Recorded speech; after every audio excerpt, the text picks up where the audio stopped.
I've always been open-minded when it comes to dating, but nothing could have prepared me for what happened last Friday. It started off like any other date.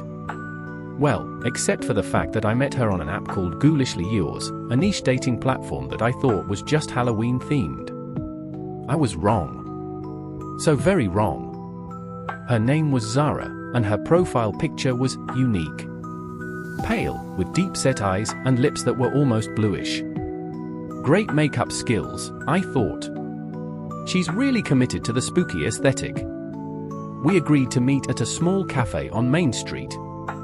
I arrived first, of course, always the gentleman. When Zara walked in, heads turned. But not in the she's gorgeous and I am so lucky kind of way. More in the she looks like she just crawled out of a grave kind of way. Her outfit was tattered, and her skin had this odd greyish tint that couldn't be explained by bad lighting. But hey, who am I to judge someone's skincare routine? Maybe she's into charcoal face masks. Sorry I'm late, Zara said, her voice a little raspy. Got held up on the way here. Traffic's killer. She gave me a grin, and that's when I noticed her teeth were sharp. Like, don't smile too hard or you'll poke an eye out sharp. We ordered coffees, mine black, hers decaf. Caffeine doesn't sit well with me, she explained with a shrug. She stirred her drink, her finger briefly dipping into the cup. Her bony finger. I blinked. Was that a bone sticking out of her knuckle? Surely I was seeing things. So, Zara, I began, trying to focus.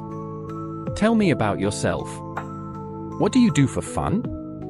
Oh, the usual, she said with a wave of her hand, which I now noticed had a suspicious greenish hue. Stroll through graveyards, shuffle through the mall, occasionally drag myself out of bed, literally.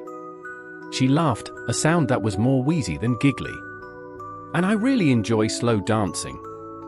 It's kinda the only speed I've got. I laughed nervously. Heh. Yeah, I'm more of a fast walker myself. What was I saying? I'd officially lost control of the conversation. As the night wore on, Zara became more comfortable, too comfortable. She kept making little jokes about snacking on people, and I wasn't sure if she was being cute or carnivorous. At one point, she leaned in close and whispered, I just adore a man with a strong pulse. Check please. But there was something oddly charming about her. Maybe it was her dry wit, and by dry, I mean bone dry, or her lack of concern for superficial things like flesh.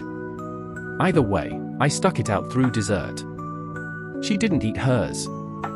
Something about a no-carb diet, but I couldn't help but notice the way she eyed the waiter's neck like it was the creme brulee she truly wanted.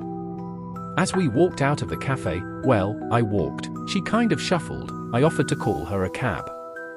Nah, she said, glancing at her phone. My ride's here. A hearse pulled up to the curb, and the driver waved. My roommate, she said with a wink. We share a lot of things. Even our tomb. I stood there, jaw agape as she waved goodbye and climbed into the back seat of the hearse. The door closed with a creak, and the vehicle drove off into the night. I didn't get a goodnight kiss, not sure if I wanted one, to be honest. But I learned an important lesson, sometimes, it's okay to swipe left on Ghoulishly Yours. Still, it wasn't the worst date I've ever had. At least she didn't ghost me, technically.